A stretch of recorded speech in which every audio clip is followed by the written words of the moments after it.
Allahümme salli ala Muhammed ve alihi tayyibin tahirin muntecebin واللعن الدائم على أعدائهم أجمعين من الآن إلى قيام يوم الدين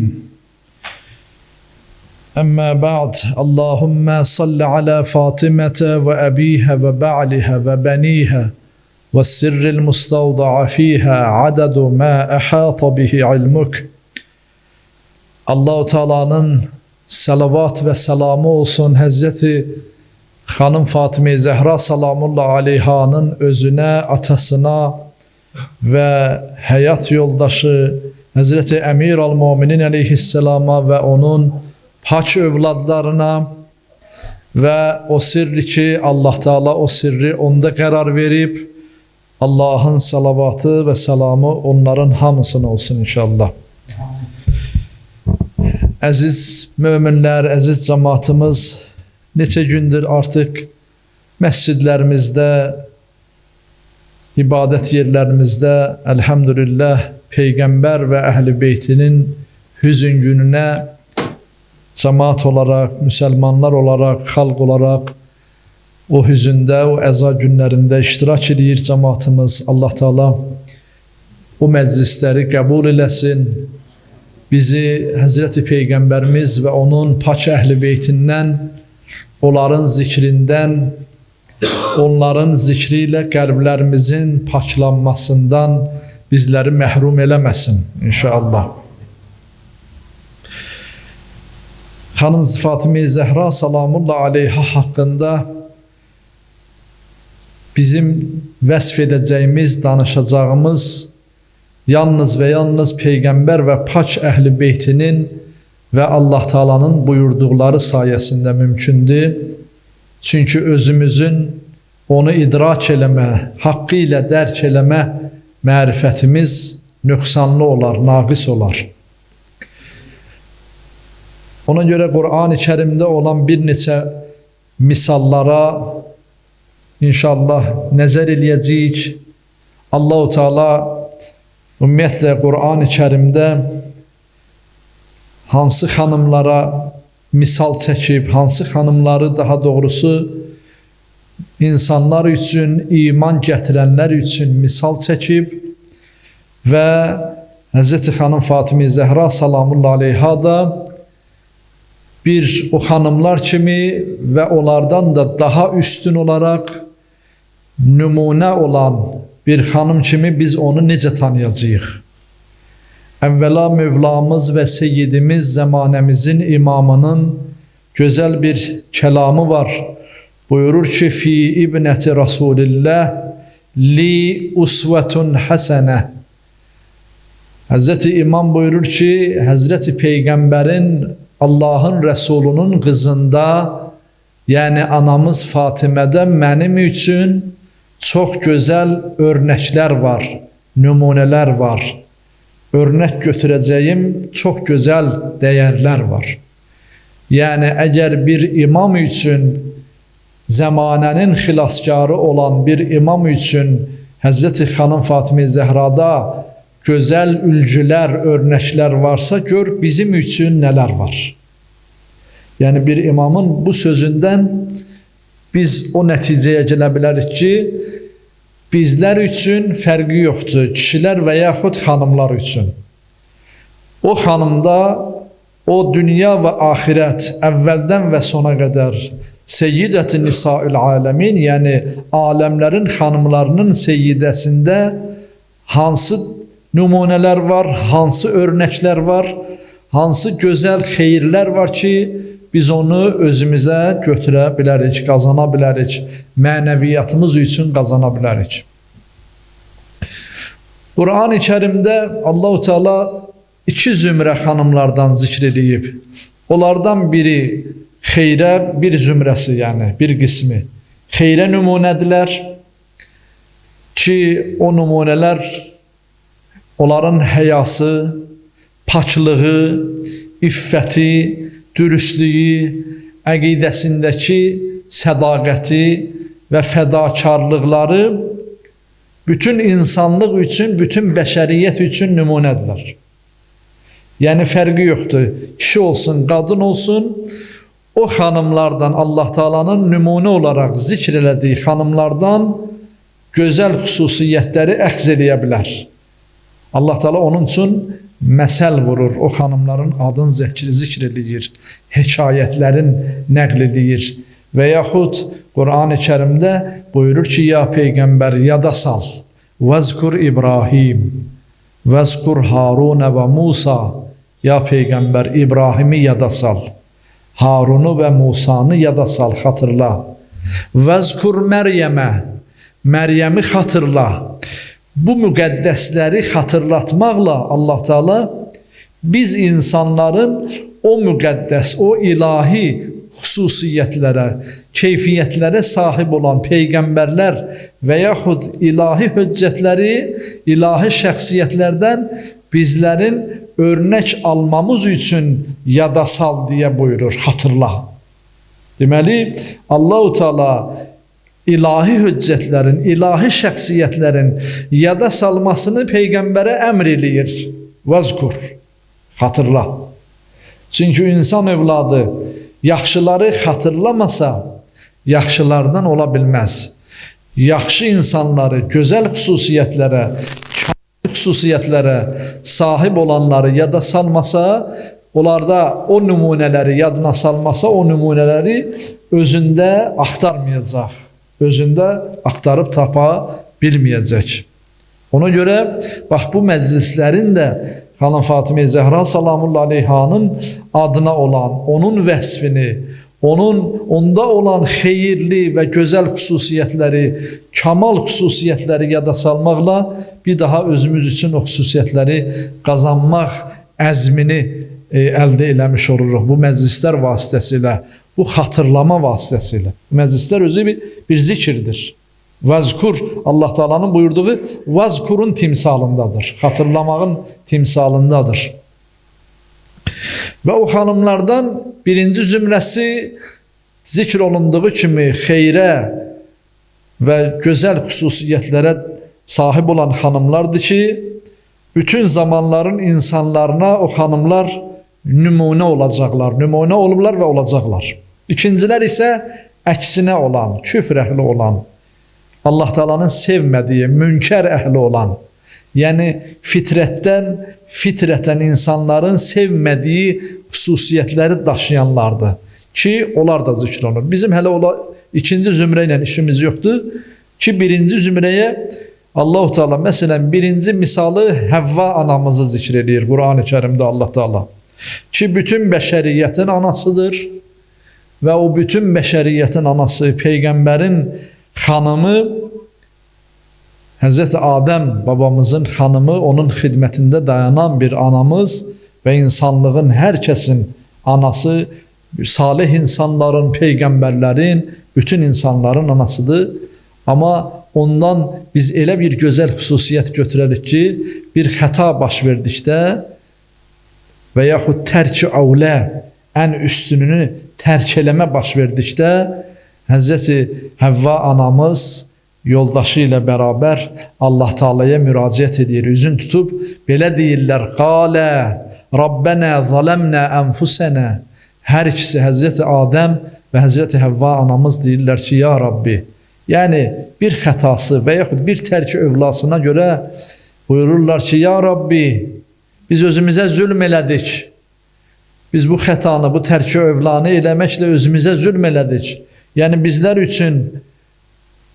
üçün örnəkdir ki, biz bir xətamızda, bir səhvimizdə, bir günahımızda, kiçikli, böyüklü, anında o günahımızı xatırlayıb, Rəbbimizə üzümüzü tutub, özümüzə zülm elədiyimizi, o günah etmək əslində özümüzə zülm eləməkdir.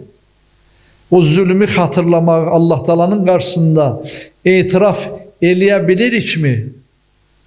Bu etirafı xatırladır Həvva anamız, Adəm babamız ki, insan övladı bir xəta eləyəndə Allahın qarşısında etiraf eləsin: ya Rabbi, mən günah elədim. Mən sənin əmrindən çıxdım, sənin əmrinə qarşı getdim və özümə zülm elədim. Məni bağışla, tövbə əhli ol. Çünki innallaha yuhibbut-tevvabin. Allah Teala tövbəkarları sevər.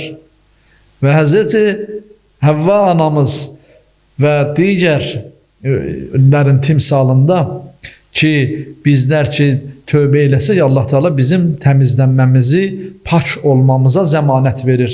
Və həqiqətən tövbəkarları da sevər. Allah Teala innallaha yuhibbul mutatahhirin. Həmçinin Allah pak olanları sevər. O kəslər ki, özləri pak edərlər, Allah onları da sevər.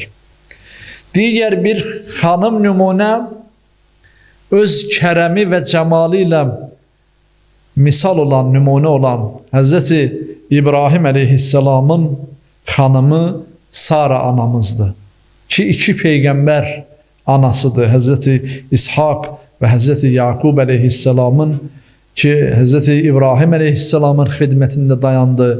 Mələklərin xidmətində dayandı həmin Sara anamız və Allah Teala ona üstünlüklər, fəzilətlər nəsib elədi. Peyğəmbərlər anası olmağı kimi üstünlüklər nəsib elədi. Başqa bir digər anamız bizə nümunə olan ana Rəhimə xatun və yaxud Ruheymə. Həzrəti Əyyubun xanımı, Əyyub peyğəmbər. Rəhimə xatun rivayətlərdə var ki, Həzrəti Yusuf peyğəmbərin qızıdır. Yusuf peyğəmbərin qızıdır və Həzrəti Əyyub əleyhissalamın da xanımıdır. Həzrəti Əyyub əleyhissalam şeytanın da necə deyirlər istəyi ilə bir növ imtihan olundu Allah Teala tərəfindən və Həzrəti Əyyub əleyhissalam bir çox bəlalara mübtəla oldu. İmtihanlara mübtəla oldu. Xəstələndi, bütün bədəni əldən getmək üzrə oldu. Övladları əlindən çıxdı və bu çətinliklərlə bərabər digər Əyyubun digər xanımları vasitəsilə də əziyyətə düşürüldü Rəhimə xanım. Amma Həzrəti Əyyub əleyhissalamı son nəfəsinə qədər Rəhimə xanım tərk eləmədi. Onun qulluğunda dayandı. Bütün bədəni çürümüşdü Həzrəti Əyyub əleyhissalamın. Amma hər kəs ondan qaçırdı. Heç kəs ona yaxın gələ bilmirdi. Amma Həzrəti Əyyubun xanımı Rəhimə xatun, o sədaqətli xanım öz ərinə, öz həyat yoldaşına verdiyi, Allah qatında verdiyi sözü sona qədər tutdu. Allah qatında verilən sözü sona qədər tutdu. Niyə deyilir Allah qatında verilən söz? Çünki ərlə xanımın arasında kəsilən əqd, nikah təkcə yer üzərində insanlar arasında kəsilən əqd deyil. Bunu bir kərə bilək ki, evlilik əqdi və digər əqdlər kimi tək insanların arasında şahidliklə bitmir. O əqdlər ki, xüsusən ailədə kəsilir, ailə qurulmaq üçün kəsilir, Allahın qatında mübarəkdir, uca məqamdır. O mələkut aləmində, mələklərin huzurunda, mələklərin şahidliyi və Allah Taala'nın şahidliyi ilə kəsilir. Ona görə ailə dəyərlərini, ailə bağlarını, nikahını yüngül saymaq, xüsusən dövrümüzdə ki, hər dünya çətinlikləri qarşısında, kiçik bir bəhanələr qarşısında, kiçik bir səbəblər qarşılığında görərsən ki, ailələr dağılmaq üzrə olur. Halbuki insanlar bilməlidir ki, o ailənin bağlanması müqəddəs bir yerdə şahidliyi ilə, müqəddəslərin şəhadəti ilə, mələklərin, Allahın şəhadəti ilə kəsilən əqddir. Yəni, maddi məna daşımır ailədə kəsilən, ailə arasında kəsilən əqd.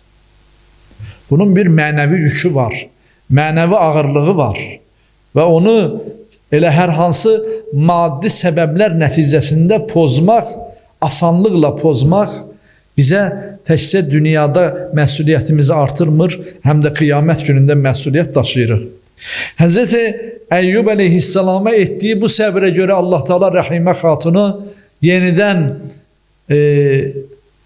Əyyub əleyhissalamı sağaltdı, qaytardı, onu cavanlığına qaytardı, dünyasını dəyişmiş övladlarını Allah Teala yenidən diriltdi və hətta onların misli kimi övladlar onlara bəxş elədi və Həzrəti Rəhimə xanımı Allah Teala o səbəblə onu bağışladığını, Peyğəmbərə xatir bütün günahlarını bağışladığını və cənnət əhli edəcəyi barəsində müjdə verdi Həzrəti Rəhimə anamıza, Həzrəti Əyyubun xanımına. Bu cür mübarəkə xanımlar var Qur'an-ı Kərimdə. Allah-u Teala peyğəmbərləri və onların ailələrinə və yaxud onların yaxınlarına barəsində zikr edir. Və yaxud digər bir xanım dünya zinətini və dünya həyatını, rahatlığını ahirət zinəti ilə dəyişən Həzrəti Asiya anamız. Dünya rahatlığı və dünya zinəti saray içərisində birinci xanım idi. Firavunun xanımı idi. Misrin seyyidəsi idi.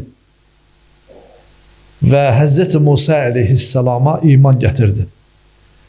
Amma o dünya rahatlığından vaz keçdi. O imanına görə. O imanını saxlamaq üçün seyyidəliyindən vaz keçdi. Dünyanın rahatlığı, sarayın zinəti, qızılı, bərbəzəyindən vaz keçdi və ahirəti istədi Allah Teala'dan. Allah Teala onun dili ilə ayət-i kərimə nazil edir Qur'an-ı Kərimdə. Deyir, elə ki, Firavun ona ölüm hökmü kəsdi, edam hökmü kəsdi Asiya anamıza ki, Musa'nın Rəbbinə iman gətirdiyi üçün. Onda belə dedi, imanından da dönmədi, dedi, ya Rabbi, İz qalət Rabbi ibnili indəkə beytən fil cənnə. O zaman dedi ki, ya Rabbi, mənə cənnətdə bir ev tik. Bu saraydan imtina elədi. Dünyadakı Firavunun sarayından imtina elədi. Cənnətdə Allah Teala'dan onun bir ev istədi. Və nəccini min Firavun və əməlihi. Və mənə Firavundan və onun əməlindən nicat ver deyə Allah Teala'ya dua elədi.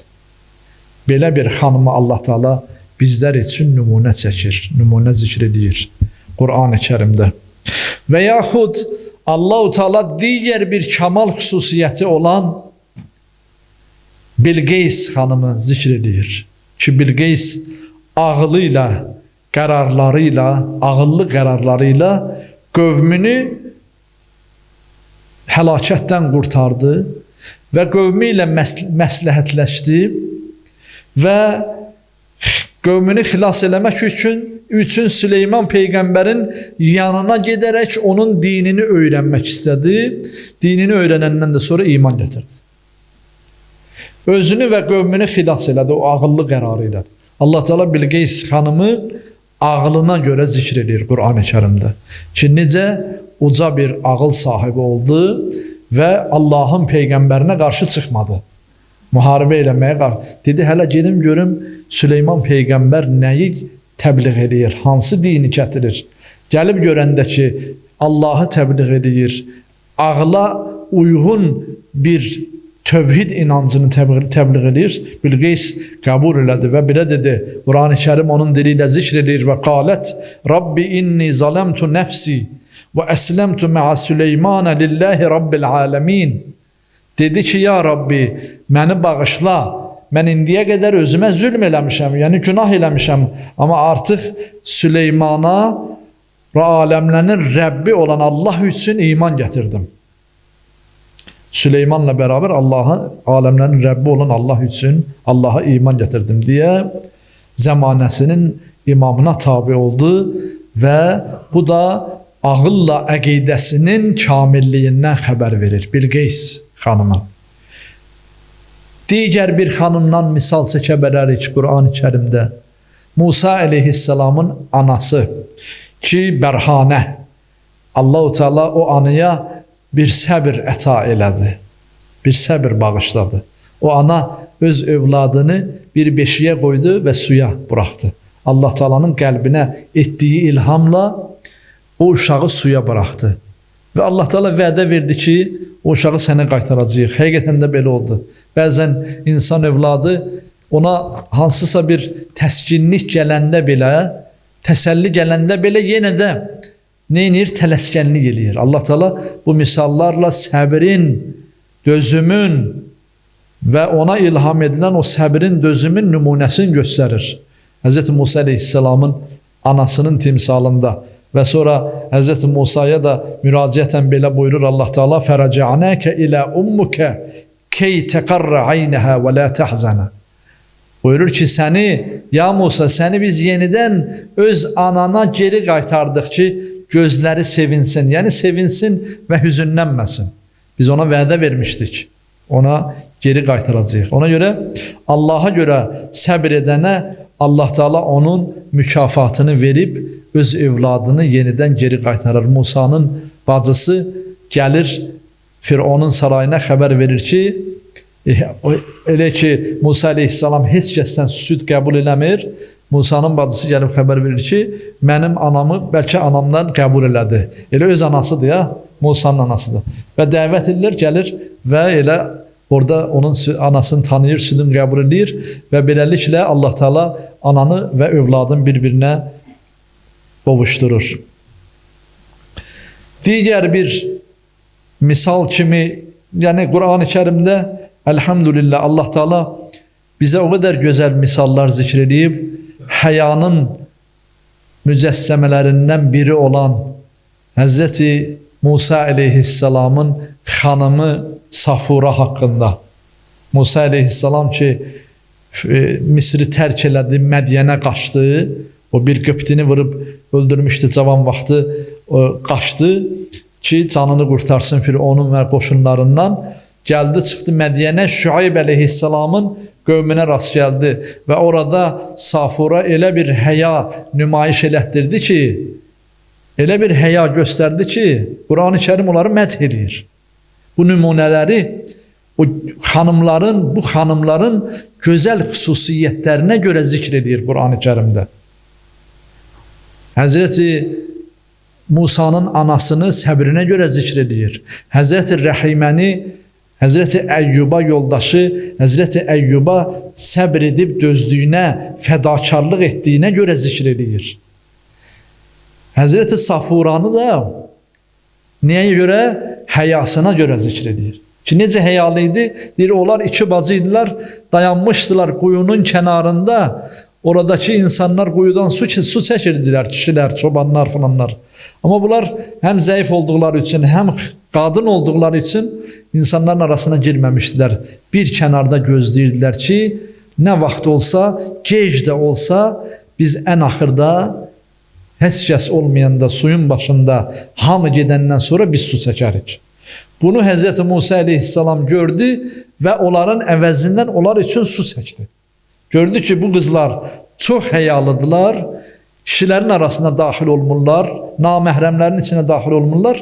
Musa aleyhissalam getdi, onlar üçün su çəkdi. Musa aleyhissalam da baş götürüb qaçıb, acdı, susuzdu, qalmağa yer axtarır və bir xeyir gözləyir Allah Teala'dan. Allah Teala Musa'nın dilindən buyurur ki, Quran-ı Kərimdə فَقَالَ رَبِّ إِنِّي لِمَا أَنْزَلْتَ إِلَيَّ مِنْ خَيْرٍ فَقِيرٌ Dedi, ya Rabbi, səndən mənə gələcək hər hansı bir xeyrə möhtacam. Demədi ya, mənə bir tikə acdı, susuzdu, bir tikə yeməyə möhtacam. Burada çox incə bir məqam da var. Deyir ki, ya Rabbi, səndən mənə gələcək hər hansı bir xeyrə möhtacam. Yəni xeyir çox şeyləri əhatə edir. Məsələn, bir tikə çörəyə möhtac idi, düzdür Musa aleyhissalam, həm də bir qalacaq yerə möhtac idi. Amma Allah Teala'dan ki, o bir tikə çörəyi istəmədi, yəni məhdudlaşdırmadı duasını, istəyini, xeyrlə ümumiləşdirdi. Elə həqiqətən də Allah Teala ona xeyri nəsib elədi. Həm yeməyi nəsib elədi, həm qalacağı, sığınacağı yeri nəsib elədi, Fironun zülmündən qaçmışdı. Həm də Allah Teala ona bir həyalı xanım nəsib elədi. Peyğəmbər qızını nəsib elədi. Şüayb əleyhissalamın qızını nəsib elədi. Ona görə xeyir istəmək bütün nemətlərin üstünüdür.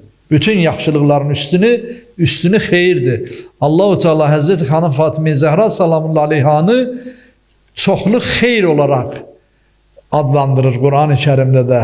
Daha demir, sizə bir nemət verdim, sizə bir bərəkət verdim, məhdudlaşdırmır. Kəsirul xeyirdir. İnnə ə'taynəkəl kəvsər, ya Peyğəmbər. Sənə çoxlu xeyr verdik. Yəni o xeyrin tükənməyən, bitməyən kamal sifətlə xüsusiyyətləri var. Tükənməz, bitməz xeyirlərlə doludur o xeyir. Yəni hər nə yaxşı var, o xeyrin içərisindədir. Həzrət xanım Fatimə Zəhra o xeyri təmsil edir ki, Həzrət Musa əleyhissalam o xeyri Allah Teala ona nəsib elədi. Digər bir xanım Məryəm, Allah Teala təmizliyi, paçlığı, müqəddəsliyi ilə bəxş elədiyi İmranın qızı Məryəm haqqında Allah Teala Quran-ı Kərimdə Məryəm surəsi var. Digər surələrdə Həzrəti Məryəmin hadisələrini nəql edir Allah Teala və buyurur ki, Məryəmə biz xüsusi olaraq seçmişik və onu pak və pakizə etmişik. Quran-ı Kərimdə və iz qalətil mələikətü ya Məryəm, elə ki Allah mələklər vasitəsilə Məryəmə müraciət edir. Ey Məryəm, innəllahə istafəki, Allah səni seçmişdir. Və tahharaki, və səni pak etmişdir. Və tahharaki və istafəki alə nisəil aləmin, yenidən bir daha zikr edir. Səni aləmin xanımlarının üzərində seçmişdir. Aləmlərin xanımlarının üzərində seçmişdir.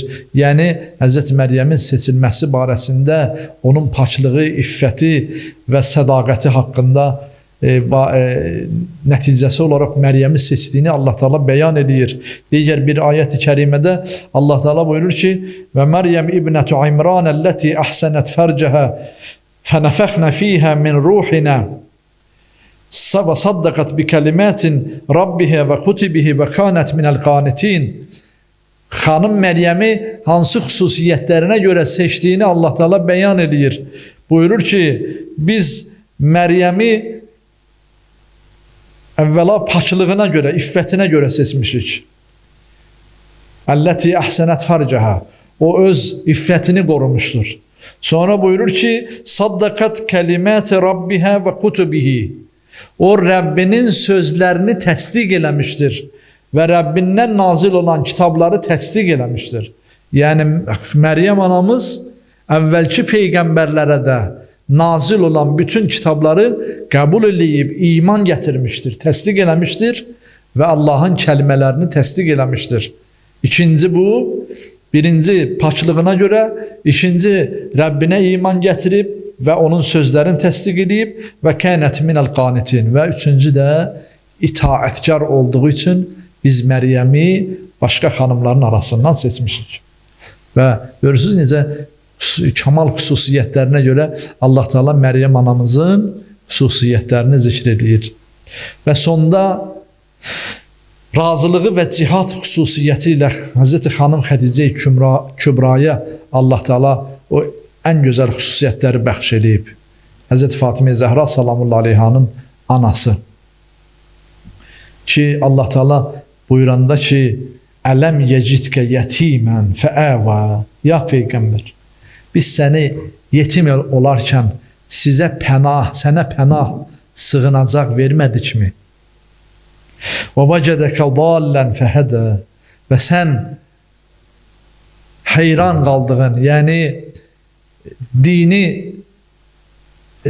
bilgidən az olduğu halda sənə biz hidayət bəxş etmədikmi? Və vəcədəkə ailən fəəğnə, və sən fəqir olduğun halda səni zəngin etmədikmi? Deyə Həzrət Peyğəmbərimizə Allah Teala buyuranda, müjdəliyəndə bəli, sığınacaqlarından biri, bəli, birincisi babası Əbdülmüttəlib idi, sonra əmsi Əbu Talib idi, amma artıq gənc yaşlarında, cavan yaşlarında Həzrət Xədicə-i Kübra salamullahi aleyhə idi. Və onun malı, xanım Xədicə-i Kübra salamullahi aleyhanın malı, İslamı neynədi? İslam Həzrət Peyğəmbərimizə verilən ilahi inayətlə, vəhiy ilə və hidayətlə və xanım Xədicə Kübra salamullahi aleyhanın malı ilə bərqərar oldu. Ona görə buyururlar ki, mələhə sara kəlhaiti beynənə və beynəhə. Onun malı bizimlə onun arasında bir uca bir dağa bənziyirdi. Yəni belə bir onun malı, yəni şirklə İslamın arasında bir dağa bənzədi. Şirki İslamdan uzaqlaşdırdı. Yəni İslamı qorudu. İslamı müşriklərin təzyiqindən, müxtəlif təzyiqlərindən hifz elədi. Rəvayətlərdə var, Bəzi rivayətlərə görə 10.000 dəvənin pulu qədər, yükü qədər malı var idi Həzrət Xədicə Kübra salamun aleyhanın. Hamısını İslam yolunda xərclədi. Hamısını Həzrət Peyğəmbərimizin yolunda xərclədi. Bəzi rivayətlərə görə 80.000 dəvə və onun yükü qədər. 3 il Şeybə Əbi Talibdə Həzrət Peyğəmbərimiz və iman gətirənlər əmisi Əbu Taliblə bərabər orada mühasirədə qaldılar, susuz bir vadidə.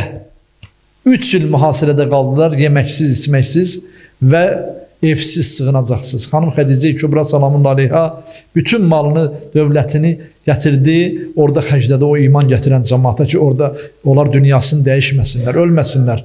Müşriklərin mühasirəsində müsəlmanlar əziyyət çəkib ölməsinlər. Sonda isə özü əziyyətdən şəhid oldu, vəfat elədi xanım Xədicə Kübra salamun aleyha. Yəni o mühasirədən çıxandan sonra bir neçə gün və yaxud bir aydan sonra xanım Xədicə və Həzrəti Peyğəmbərimizin əmsi Əbu Talib dünyalarını dəyişdi. Yəni bu xanımları zikr eləməklə Həzrəti Fatimə Zəhra salamullah aleyha ki, Qur'an-ı Kərimdə zikr olunan bu xanımlara bəxş edilmiş kamil xüsusiyyətlərin hamısı xanım Fatimə Zəhra salamullah aleyhada var idi. Məsələn, bir xanımda bir xüsusiyyət önə çıxırdısa, məsələn, biri ağlına görə, Bilqeys məsələn ağlına görə, biri malını, var dövlətini Peyğəmbərimizin yolunda xərcləməyinə görə, biri Peyğəmbərin yolunda fədakarlığına görə, biri səbrinə görə, biri hilminə görə, biri mərifətinə görə və digər müxtəlif xüsusiyyətlər olan xanımlar ki var idi, Qur'an-ı Kərim zikr edir onlar barəsində Həzrəti xanım Fatimə Zəhra salamullah aleyhada bütün bu xüsusiyyətlər cəm olmuşdu. Bütün bu gözəl, kamal keyfiyyətləri cəm olmuşdu. Ona görə Həzrət Peyğəmbərimiz xanım Fatimə Zəhra salamullah aleyhanın Allah Taala'nın da ona bəxş etdiyi o uca məqamı buyururdu ki, İnnəhə seyyidətu nisəil aləmin. Həqiqətən o, aləmlərin xanımlarının seyyidəsidir. Minəl əvvəlinə ilə axirin. Əvvəldən sona qədər. Yəni, Həzrəti Həvva anamızdan tutmuş, ta ki, qiyamət gününə qədər son xanımlara qədər, dünya xanımlarının həm dünyada, həm axirətdə, həm cənnətdə olan xanımlarının seyyidəsidir. Hamısının seyyidəsidir. Onun xeyrin anası olduğuna görə. Ümumiyyətlə, seyyid sözün mənasını biz adətən ağa və yaxud bir qövmin başçısı kimi başa düşərik ürfdə və yaxud lüğəti mənası ilə. Amma böyük bir alim, Məcməul Bəhreyn əsərinin müəllifi Ayətullah Tureyhi çox gözəl bəyan verir seyyid kəlməsinin izahına. Buyurur ki, əvvəla seyyid o kəsdir ki, mən yəfuqu fil xayr. Seyyid bütün xeyirlərdə hər kəsi öndə ötəndir, öndə olandır. Hər kəsdən öndə olandır. Mən yəfuqu fil xayr. Hər bir xeyirdə hamıdan öndədir. Bir nəfər ola bilməz ki, bir xeyirdə ondan öndə olsun. Seyyidin bir mənası budur. Ki, Həzrəti xanım Fatimə Zəhra salamullah aleyha bu seyyidin bu mənasının tam təzahürüdür. Tam əks etdirəndir, mücəssəməsidir. Bütün xeyirlərdə öndə olan idi. Ağlıyla, kəmalıyla, hilmiyle, elmiyle, şücaətiyle, dözümüyle, səbriyle, fədakarlığıyla hər bir xüsusiyyətiyle öndeydi. Kişide veya qadında olan xüsusiyyət fərqi yoxdur. Ona görə Hz. İmam Zaman Ağa buyuranda ki, fi ibnəti Rasulillah li usvetun həsənə, Peyğəmbərin qızında mənim üçün çox gözəl nümunələr var, ülgülər var. Çox gözəl, böyük ülgülər var ki, mənim imam buyurur, zamanənin imam buyurur ki, mənim özüm üçün böyük bir nümunələr var Hz. Peyğəmbərimizin qızında. Ki, o elə bir xanım idi ki, heç bir xeyirdə heç kəs ondan öndə ola bilməzdi. Herkesten öndeydi. Bayaq zikr etdiyimiz Qur'anda zikr olunan nə qədər xanımlar ki var, müqəddəs olan, peyğəmbər xanımları olan, Həzrəti Məryəm kimi Allah tərəfindən seçilmiş olanlar, hamısı xanım Zəhradan geriydiler. Bir addım da olsa geriydiler. Bir addım da olsa geridiler. İkinci mənası buyurur ki, Məlik yuqalu ləhu seyyid. Seyyid o kəsdir ki, mülk sahibidir, malikdir. Bu bizim də ürfdə bildiyimiz mənadadır.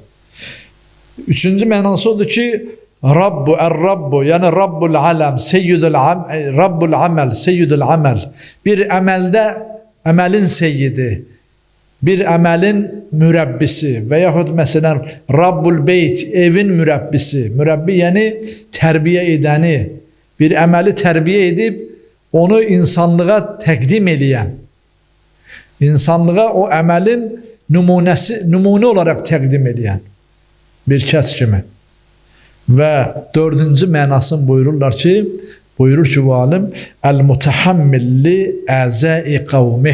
Seyyid o kəsdir ki, öz qövmünün əziyyətlərinə dözsün.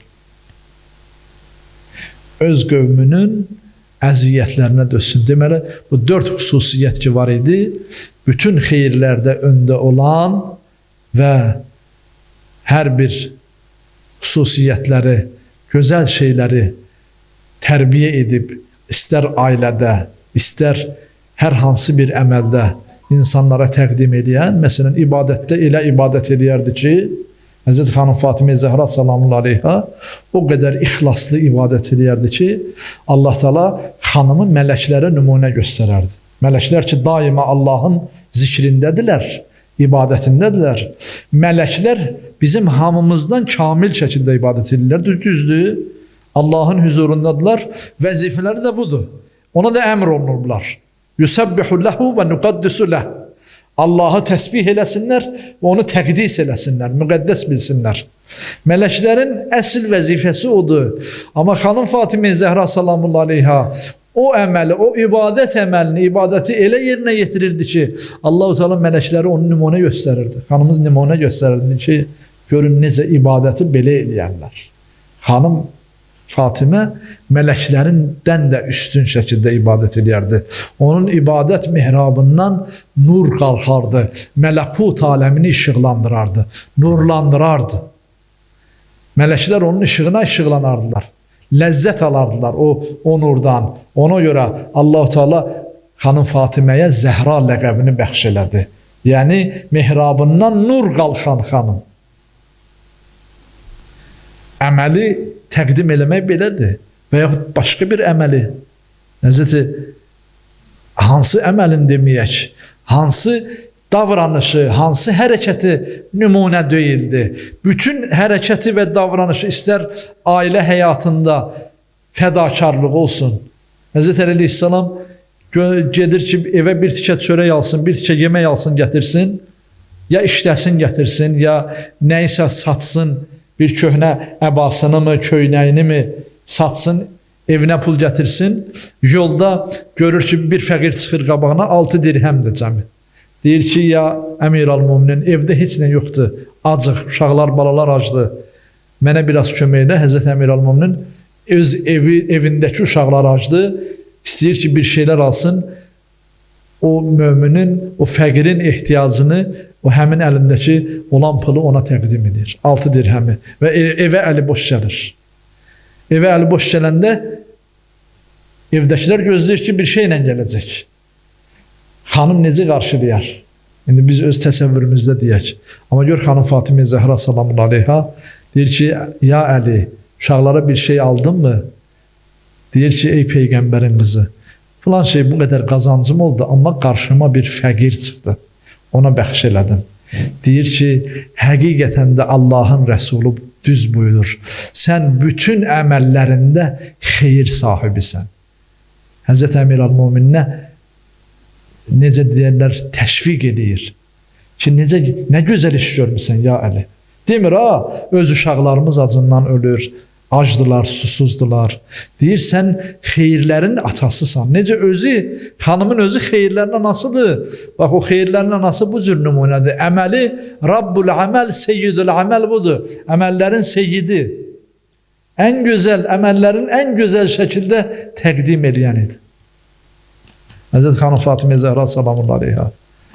Bütün əməlləri belə idi, hər hərəkəti belə idi, hər davranışı belə idi. Ona görə Həzrət Əmir Əl-Mömin əleyhissalam üçün çox ağır idi xanım Fatimə Zəhra salamullah aleyhanı itirmək. Onu başa düşən üçün çox ağır idi. Elə bir xanım ki, onu hər insan anlamazdı. Allah Teala ona görə ona uyğuna Əmir Əl-Mömin əleyhissalama bəxş elədi xanım Zəhranı.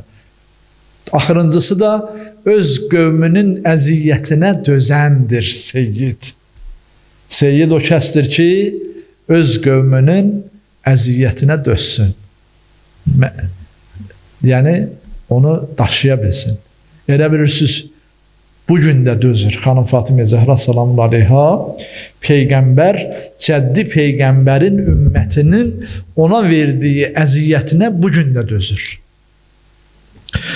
Bugün də bizim günahlarımız və yaxud yaxşı işlərimiz Peyğəmbərimizə sallallahu aleyhi və aleyhi və səlləmə və onun məsum övladlarına təqdim olunur. Bugün də Peyğəmbər ümmətinin pis əməlləri, günahları, zəlaləti, özlərinə etdikləri zülm Peyğəmbər və onun pak övladlarını incidir. Bugün də ona əziyyət verir. Elə bilirsiniz ki, o əziyyət elə həyatdakı əziyyət idi? Xeyr. Qövmünün əziyyəti bu cür qiyamət gününə qədər də davam edir. Amma buna rəğmən qiyamət günündə o xanım o günahkarlara, biz günahkarlara şəfaət etmə hüququnu Allah Teala'dan istədi. Cənnəti istəmədi, dedi, ya Rabbi, mənə atamın ümmətinin şəfaətini nəsib elə, o hüququ ver mənə. Mən səndən yalnız o hüququ istəyirəm. Qiyamət günü Həzrət xanım Fatimə Zəhra salamullah aleyha məhşərə daxil olanda Əimmiyyət Hardan hədislərindən var. Buyurur ki, məhşərə daxil olanda deyilər ki, bir nida, carçı nida eləyər. Ey məhşər əhli, hamınız başınızı salın aşağı, gözlərinizi yerə dikin. Hamınız aşağı, gözünüzü aşağı salın. Çünki Seyyidətun Nisa'il aləmin daxil olur məhşərə. Məhşərə gəlib daxil olar. Həzrət xanım Fatimə Zəhra salamullah aleyha. Amma nə ilə daxil olur? Ətrafında mələklər, 70.000 mələk sağında, solunda onunla bərabər Allah Teala ona bir kəhkəşan bəxş edər ki, yəni xüsusi bir məqamı olduğu üçün Peyğəmbər qızının daxil olar, amma əlində Həzrət İmam Hüseyn əleyhissalamın qanlı köynəyi olur. Daxil olar o məhşərə, deyər ki, ya Rabbi, səndən birinci istəyim budur ki, oğlumun şəhid edənlərin intiqamını istəyirəm. Həzrət xanım Fatimə Zəhra salamullah aleyha İmam Hüseyn əleyhissalamın şəhid olduğu köynəyi ilə daxil olar. O qanlı köynəyi ilə daxil olar. Həzrət Əmir Peyğəmbərimiz sallallahu aleyhi və səlləm Məkkədən Mədiniyə hicrət eləyəndə Leylətül Məbitdə, yəni o gecə ki müşriklər hücum eləyəcəkdi Peyğəmbərin evinə, Həzrət Əli əleyhissalam o gecə Peyğəmbərin yerində uzandı. Yatağında uzandı. Ki müşriklər hücum eləsə, Peyğəmbəri tapmasınlar. Vursalar, Əmir Əl-Mömini vursunlar, əlini vursunlar. Peyğəmbəri bu cür xilas elədilər, Məkkəni tərk elədi. Çıxdı yola, Mədinə yoluna. Amma çıxanda öz əhl-i beytini götürə bilmədi. Dedi ki, ya Əli, mən sağ-salamat gedim inşallah Allahın izni çatım. Sən də gələndə Məkkəni, mənim əhl-i beytimi də götürüb gələrsən. Tək çıxmazsan. Onları da xilas edərsən. Leylətül Məbitdə də Allah Teala o fədakarlığına baxmayaraq Həzrət Əmir Əl-Mömin əleyhissalamın fədakarlığı ilə bərabər onu da qorudu. Onu da qorudu. Sonra Həzrət Əli əleyhissalam bir neçə gün sonra Hz. Peyğəmbərimizin qızını da Əhl-i Beytindən qızı xanım Fatimə Zəhra qalmışdı. Və hələ evli deyildilər. Bilirsiniz ki, evlilik Mədinədə oldu. Mədinədə hicrətin 2-ci ilində oldu. Hz. Əmir Əl-Mömin əleyhissalam xanım Fatimə Zəhra salamun aleyha üçün bir kəcavə düzəltdi. Dəvənin üstündə əyləşdirdi, üstü örtülü bir kəcavə ilə və özü də bir miniyə mindi, bir neçə adamla Məkkəni tərk edirlər. Yolda müşriklər eşitdi ki, Hz. Əleyhissalam çıxır və Peyğəmbərin qızı da onlarla bərabərdir. Dedilər, elə gedək, onları Peyğəmbərin qızını götürək, yəni rəhin alaq, yəni onları sonra Hz. Peyğəmbəri, yəni Peyğəmbəri də bu şəkildə geri döndərək, qızı vasitəsilə. Və gəldilər, kəsdilər qafilənin qabağın, o kiçik qafilənin qabağın. Hz. Əmir Əl-Mömin əleyhissalam çıxdı önə, düşdü atdan yerə. Gəldi, xanım Fatimə Zəhra salamun aleyhanın dəvənin qarşısında dayandı ki, hücum eləməsinlər. Sonra qılıncını çəkdi və bunlardan bir-ikisinə hücum eləyəndən sonra müşriklər qorxudan Hz. Əleyhissalamın nərəsindən hərə qorxub bir tərəfə qaçdı. Böyük bir dəstə idi, Hz. Əleyhissalamın qarşısında dayana bilmədilər. Hərəsi bir tərəfə qaçdı, getdi. Hz. Əmir Əl-Mömin əleyhissalam gəldi Mədinəyə. Gəldi və xanım Zəhra salamun aleyhanın mindiyi dəvənin yüyənini deyir, orada daha ata minmədi. Oradan elə yüyənindən tutaraq Mədinəyə qədər piyada gəldi.